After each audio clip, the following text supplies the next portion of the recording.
प्यारे दर्शकों नमस्कार। जय श्री राम, जय विष्णु भगवान। मैं पंडित विश्वनाथ शर्मा, एस्ट्रोलॉजर, कुंडली मिलान ग्रह दशाओं में रहता हूँ। विभिन्न प्रकार की जानकारियों के साथ में हमेशा उपस्थित रहता हूँ।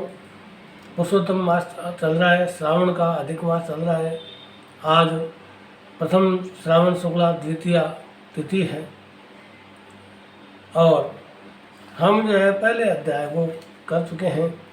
हमारे पुरुषोत्तम महीने के महात्म्य का जो प्रथम अध्याय है, कल हमने पढ़ा था कि वेद व्यास जी के पुत्र महर्षि सुखदेव जी राजा परीक्षित को कथा सुनाने आए हैं गंगा के किनारे, और सूत जी के द्वारा शौनकादि ऋषियों को बताया जा रहा है।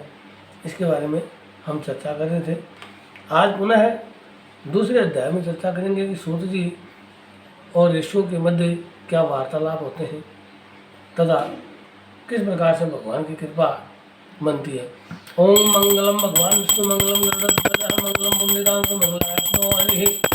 गुरु ब्रह्मा गुरु विष्णु गुरुदेवो महेश्वराय, गुरु साक्षात् परम ब्रह्म श्री गुरुदेव नमः। बोलो विष्णु भगवान की जय। तो द्वितीय अध्याय में सूत जी कहने लगे कि हे ऋषियों, श्री सुखदेव जी को राजा परीक्षित को श्रीमद् भागवत की कथा सुनाते हुए देखकर मैं आया हूँ। ऋषि कहने लगे, हे सूत जी, जो कुछ आपने वेद व्यास जी के मुख से सुना हो वही कथा हमें भी सुनाइए। सूत जी बोले कि हे ऋषियों, जैसा मुझ में ज्ञान है और मैंने व्यास जी के मुख से सुना है वह मैं तुमसे कहता हूँ। एक समय नारद जी विचरते हुए भगवान नारायण के निवास स्थान में पहुँचे। वहाँ पर भगवान के चरणों से अलकनंदा नदी बह रही थी। वहाँ पर ब्रह्म में लीन जितेंद्रिय निर्मल और तेजोमय ऋषि को देखकर भगवान ने उनको नमस्कार किया।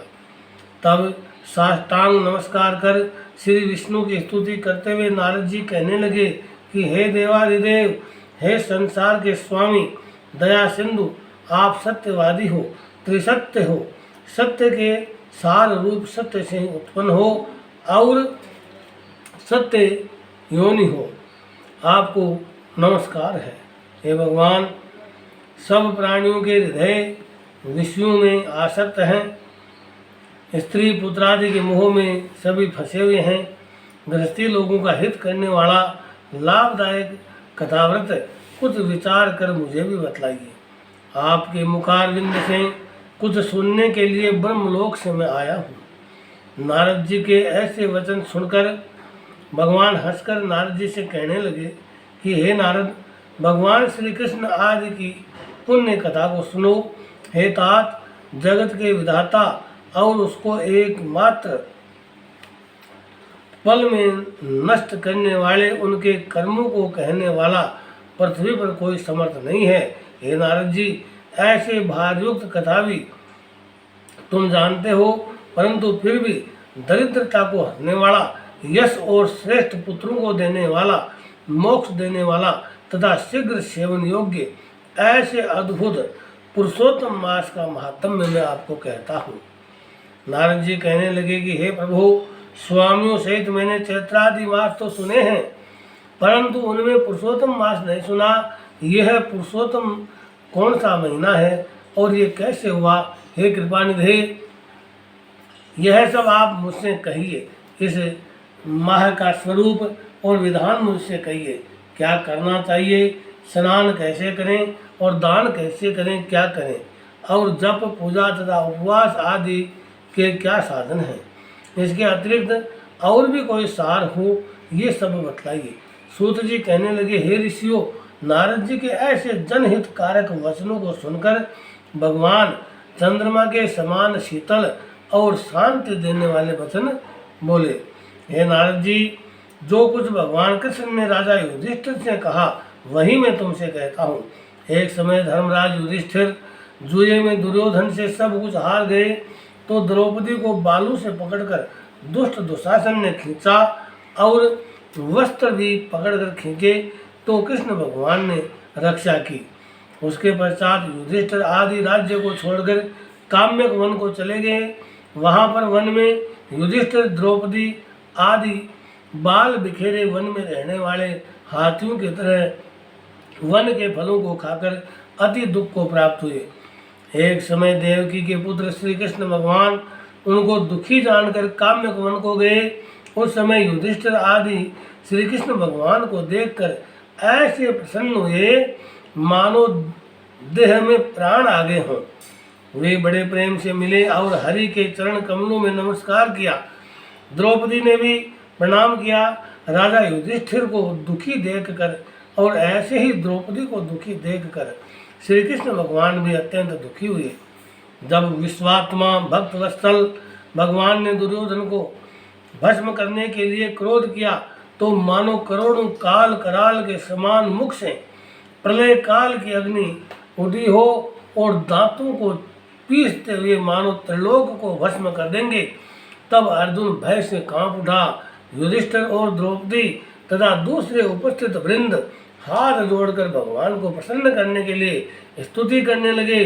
अर्जुन कहने लगे, हे कृष्ण, हे जगन्नाथ, हे नाथ, मैं जगत से बाहर नहीं हूँ, फिर आप मेरी रक्षा क्यों नहीं करते?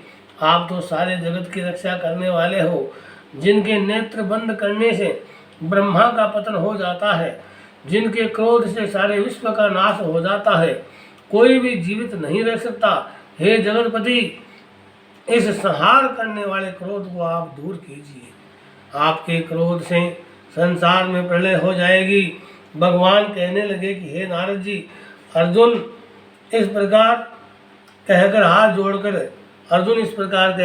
जोड़कर श्री कृष्ण भगवान को नमस्कार करने लगे। तब श्री कृष्ण भगवान अर्जुन के इस प्रकार स्तुति वचन सुनकर के शीतल हो गए।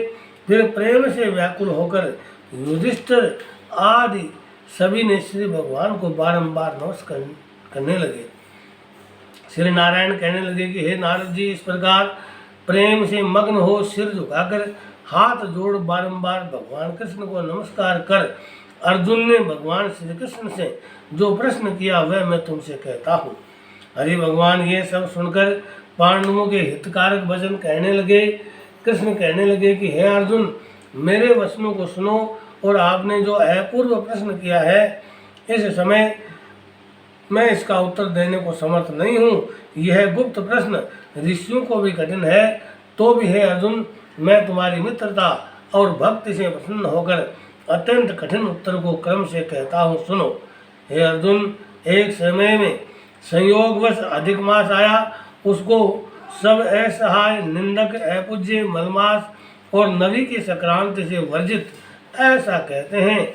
मल यानी गंदा मास होने से स्पर्श करने योग्य नहीं है, सब कर्मों में निंदित है।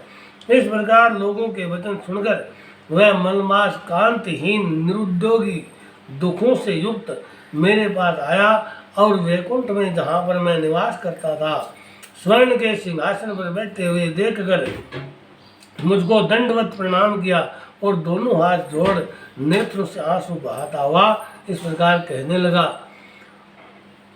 बोलो विष्णु भगवान की जय। ओम मंगलम भगवान विष्णु मंगलम गरुड़ध्वज मंगलम पुंडरीकाक्ष मंगलात्मो हरि।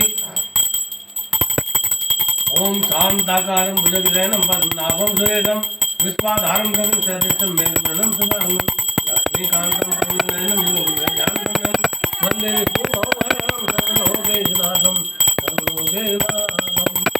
ओम नमो भगवते वासुदेवाय, ओम नमो भगवते वासुदेवाय, ओम नमो भगवते वासुदेवाय। बोलो विष्णु भगवान की जय। इस प्रकार से भगवान का रोज श्रवण करें, भगवान के नामों का उच्चारण करें। श्रवण सुनने मात्र से भगवान की अपार कृपा दृष्टि आपको मिलेगी और सभी प्रकार से आपका मंगल ही मंगल होगा। जय श्री राम। मेरे यूट्यूब चैनल को लाइक, शेयर और सब्सक्राइब अवश्य कीजिए। साथ ही बेल आइकन प्रेस कीजिए ताकि रोजाना की कथाएं आपको तुरंत मिल जाए। बहुत बहुत धन्यवाद साथी।